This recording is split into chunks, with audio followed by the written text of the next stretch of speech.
ప్రియమైన వెలిగింపు శ్రోతలకు యేసు ప్రభు నామంలో శుభాలు తెలియజేసుకుంటున్నాను. ప్రార్థన చేసుకుని నేటి కార్యక్రమంలోకి మనం వెళ్దాం. మమ్మల్ని మిక్కిలిగా ప్రేమించిన మా ప్రియ పరలోకపు తండ్రి, మీ ఘనమైన శ్రేష్టమైన అత్యున్నతమైన నామానికి వేలాది స్తుతులు స్తోత్రాలు చెల్లిస్తా ఉన్నాను ప్రభు. 2024 సంవత్సరం గడిచిన 11 నెలలుగా ప్రభా, మా అందరినీ మీ రెక్కల చాటున భద్రపరుస్తూ, మా ప్రతి అక్కరలో మీ హస్తాన్ని చాపుతూ, మా ప్రతి శ్రమలో మీరు ఓదార్పుగా ఉంటూ, మా ప్రతి కృంగుతల దగ్గర మీ హస్తాన్ని చాపి పైకి లేవనెత్తుతూ మీరు బలపరుస్తున్న విధానం కొరకే నీ కొందరు చెల్లిస్తా ఉన్నాను. కృప కలిగిన మా తండ్రి, ఈ దినాన మరొకసారి మీ మాటలు వినబోతూ ఉంటుండగా మీరే మా అందరితో మాట్లాడుతూ రమ్మని మీ కృపగల హస్తాలకి అప్పగించుకుంటూ యేసు ప్రభు నామంలో అడిగి ప్రార్థిస్తున్నాం తండ్రి, ఆమేన్. ప్రియ శ్రోతలు, చూస్తుండగానే 2024 సంవత్సరం 334 రోజులు ఇప్పటికి అయిపోయినాయి. వెనక్కి తిరిగి చూస్తే మన జీవితంలో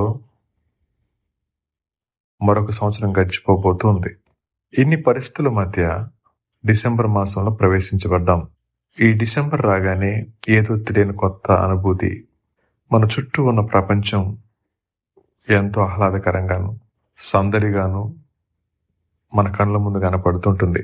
పరిస్థితులు ఎలా ఉన్నా, ప్రజలు ఎలా ఉన్నా, కాలగమనంతో మనం కూడా కలిసి వెళ్ళాలి. కాబట్టి ఎన్ని పరిస్థితులు మన చుట్టూ కఠినంగా ఉన్నప్పటికీ మనం ముఖాన నవ్వు పులుముకుని నలుగురితో కలిసి ప్రయాణం చేస్తూ ఉంటాం. ఇలాంటి పరిస్థితుల్లో కొంతమంది అంతరంగాల్లో వారు వెళుతున్నటువంటి చీకటి పరిస్థితులు, dark moments of our life, అవి ఎవరికి చెప్పుకోలేనివి. అలాంటి పరిస్థితుల్లో వారు ఏమంటారండి అంటే, 2024 ఏం బాగాలేదండి,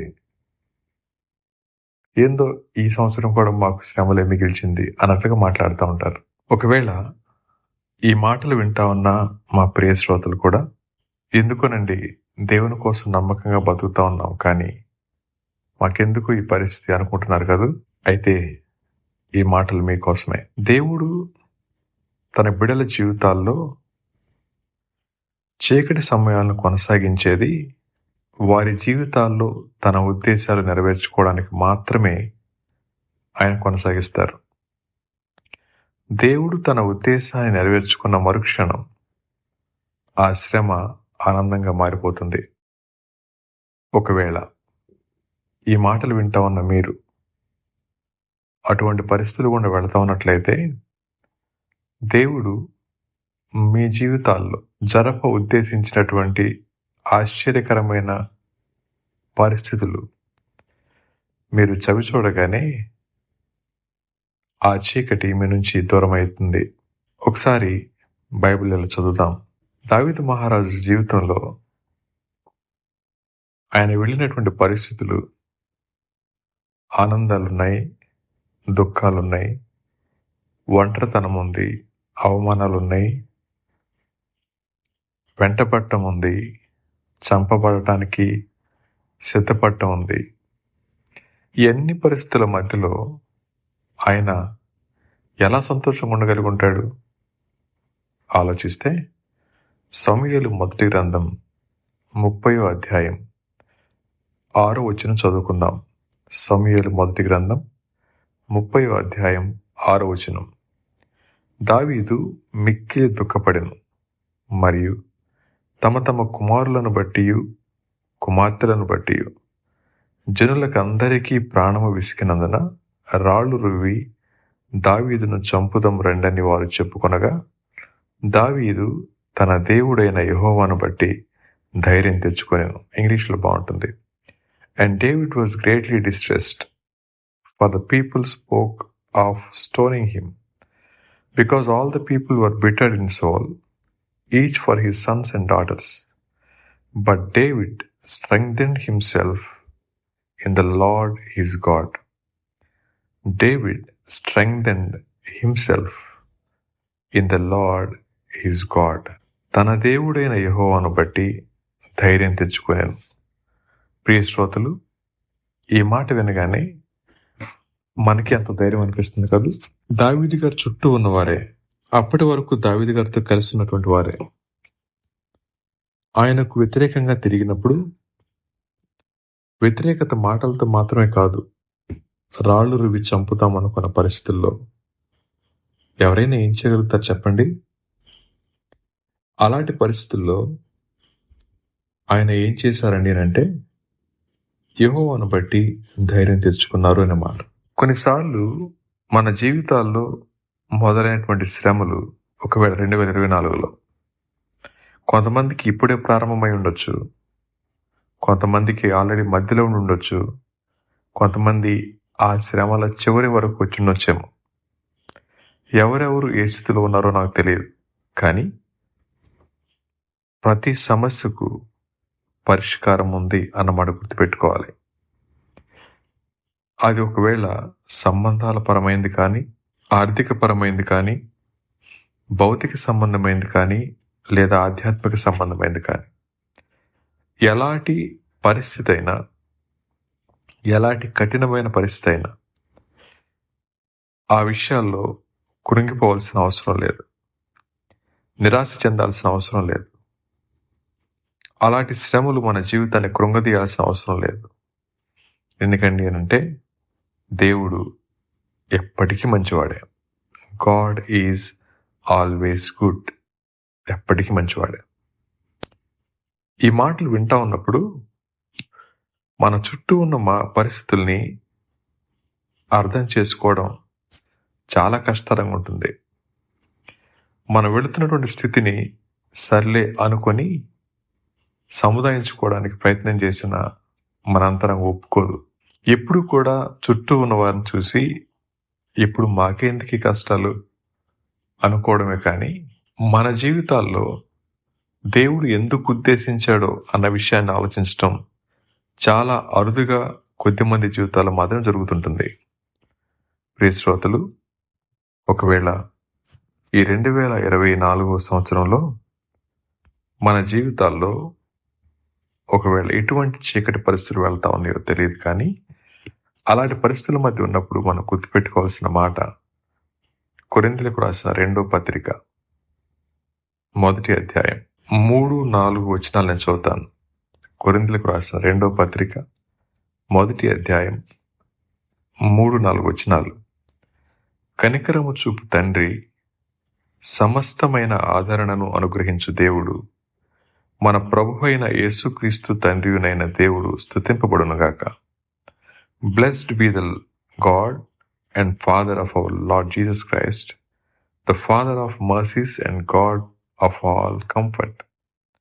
దేవుడు మమ్మను ఏ ఆదరణతో ఆదరించున్నాడో ఆ ఆదరణతో ఎట్టి శ్రమలలో ఉన్నవారినైనను ఆదరించుటకు శక్తి గలవారమగునట్లు ఆయన మా శ్రమ అంతటిలో మమ్మను ఆదరించుచున్నాడు. Who comforts us in all our affliction, so that we may be able to comfort those who are in any affliction, with the comfort with which we ourselves are comforted by God. శ్రోతలారా, ఈ మాట మీకు అర్థమవుతుంది కదా. 5వ వచనం అంటాడు, క్రీస్తు యొక్క శ్రమలు మాయందు ఎలాగూ విస్తరించుచున్నవో అలాగే క్రీస్తు ద్వారా ఆదరణయు మాకు విస్తరిస్తూ ఉంది. For as we share abundantly in Christ's sufferings, so through Christ we share abundantly in comfort too అనే మాట. సో దీంట్లో పౌలు గారు అంటున్న మాట ఏంటండి అంటే, దేవుడు మమ్మను ఏ ఆదరణతో ఆదరించుచున్నాడో ఆ ఆదరణతో ఎట్టి శ్రమలలో ఉన్న వారినైనను ఆదరించుటకు శక్తి గలవారమగునట్లు ఆయన మా శ్రమ అంతటిలో మమ్మల్ని ఆదరిస్తా ఉన్నాడు అన్నమాట. శ్రోతలు, ఈ మాట మీరు తీసుకుంటారు కదా. మరొకసారి మీరు బైబిల్ తీసుకొని ఈ మాట చదువుకొని ఆలోచిస్తారు కదా. ఎంత అద్భుతమైన మాట. దేవుడంట వారిని ఇప్పుడు ఆదరిస్తూ ఉంది. ఎవరైనా సరే ఒకవేళ ఎట్టి శ్రమల్లో ఉన్న వారినైనా సరే ఆదరించాలి అంటే దానికి కావలసిన శక్తిని వీరికి అనుగ్రహించడానికి దేవుడు అనుమతించిన అద్భుతమైన అవకాశమే ఆ చీకటి సమయాలు అనే మాట మనకి ప్రస్ఫుటంగా కనబడతా ఉంది. శ్రోతలు, ఈ మాటలు వింటా ఉన్నప్పుడు పౌలు గారు తన అనుభవాన్ని అంతా రంగరించి మాట్లాడుతూ ఉన్నమాట. మాకు శ్రమ ఎందుకండి అనట్లేదు, మాకెందుకు అనట్లేదు, ఇంకెంతకాలం అనట్లేదు. కానీ ఆయన అంటున్న మాట ఏంటో తెలుసా? ఎట్టి శ్రమల్లో ఉన్నవారినైనా సరే. శ్రోతలు, ఈ దినాన్న మీరు భౌతికంగా చీకటి పరిస్థితులు గుండా వెళ్తా ఉన్నారా? ఆర్థికంగా, సంబంధాల పరంగా, ఆత్మీయంగా, సామాజిక పరంగా ఏ పరిస్థితుల గుండా మీరు నడిపించబడతా ఉన్నారో ఆ పరిస్థితులకు ముగింపు లేదేమో అన్నట్లుగా మీరు భయపడతా ఉన్నారేమో. ప్రభు అంటా ఉన్నారు పౌలు గారి ద్వారా, ప్రపంచంలో ఎటువంటి పరిస్థితుల్లో ఉన్న వారినైనా సరే ఆదరించడానికే దేవుడు మాకు ఇస్తా ఉన్న ఈ తర్పీదు అనే మాట ఆయన శ్రమల గురించి మాట్లాడిన మాట. శ్రోతలు, ఈ మాటల్లో ఆదరణ అనుగ్రహిస్తా ఉంది మనిషి కాదు, దేవుడు. కంఫర్ట్ ఇస్తా ఉన్నటువంటి వాడు దేవుడు. మనిషి ఇచ్చే ఆదరణ తాత్కాలికం, కానీ దేవుడు ఇచ్చే ఆదరణ ఊహలకు అందనిది. అలాంటి ఆదరణ మనం అనుభవించాలి అంటే మనం చూడవలసింది, మనం సహవాసం చేయవలసింది దేవునితోనే కానీ సమస్యలతో కాదు. అందుకని మనం గుర్తుపెట్టుకోవాల్సిన విషయం ఏంటండి అంటే, దావీదు మహారాజు ఎలా ప్రోత్సహించబడ్డాడు అని తెలుసా? అతను ప్రార్థించెను అనే మాట కనబడుతుంది. దేవుడు మన జీవితాల్లో అనుమతించిన వాటిని గురించి కలవరపడటం కంటే ఆ అనుమతించిన దేవునితో మాట్లాడుకోవటం సంతోషం కదా. అందుకని ప్రార్థన అత్యంత అవసరమైంది. అంత మాత్రమే కాదు, ఇటువంటి చీకటి పరిస్థితుల్లో దూరంగా పారిపోవటం కంటే దేవునికి సమీపంగా వెళ్ళడం మంచిది. అలా వెళుతున్నప్పుడు మన జీవితాల్లో వచ్చే మార్పు మనం ఊహించలేంది. అది దేవుని రాజ్య విస్తరణలో మీ వంతు పాలిభాగస్తులుగా మీరు కావడానికి సంసిద్ధులను చేసే ఒక అద్భుతమైన అవకాశం. ప్రియ శ్రోతలు, దావీదు గారు ఆ క్షణాన్ని ఎదుర్కొన్నటువంటి సమస్య, ఆయనతో పాటుగా అనేక మంది ఆ శ్రమలు కూడా వెళ్తా ఉన్నారు. కానీ వారందరూ అన్నారు, ఇతని నిర్ణయాన్ని బట్టే కదా ఇలా అయిపోయామనుకొని అతన్ని చంపుతామని రాళ్ళు పట్టుకున్నారు. కానీ ఎక్కడా కృంగిపోని దావీదు గారు యెహోవాను బట్టి ధైర్యం తెచ్చుకున్నారు. ప్రియ శ్రోతలు, 2024 ఇంకా కన్నీటిని మిగిల్చిందేమో. 2024 అర్థం కాని పరిస్థితుల్లో మనల్ని ఈడ్చుకుని వెళ్తూ ఉందేమో. 2024 అంతరంగంలో అలజడిని పెంచిందేమో. 2024 సంబంధాల్ని త్రుంచిందేమో. 2024 సంతోషాన్ని ఎత్తుకుపోయిందేమో. 2024 ఆత్మీయతలో అణగారిపోవడానికి కారణమైందేమో. పరిస్థితి ఎటువంటిదైనా ప్రభు మనతో మాట్లాడే మాట ఏంటో తెలుసా? మీరు ధైర్యం తెచ్చుకోవాల్సింది నన్ను బట్టి అని. ప్రియ శ్రోతలు, ఈ మాటలు వింటా ఉన్న మీరు, మనం ఒకసారి 2024 సంవత్సరాన్ని పరిశీలన చేసుకుంటే కన్నీరు రాకమాందు కొన్ని జ్ఞాపకాలు మనసులో ఉండకపోవు, కొన్ని సంతోషాలు లేకపోలేదు.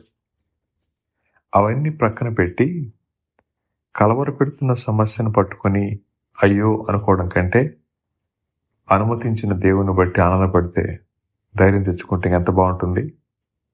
కాబట్టి ఈ 4 వారాలు, రాబోయే 4 వారాలు మనం దేవునిలో ఏ విధంగా ధైర్యం తెచ్చుకోవాలి, ఏ విధంగా నూతనమైన నిర్ణయాలతో, నూతన అభిప్రాయాలతో, నూతన తీర్మానాలతో మనం ఎలా నూతన సంవత్సరంలో అడుగు పెట్టాలో ఆలోచించుకుందాం.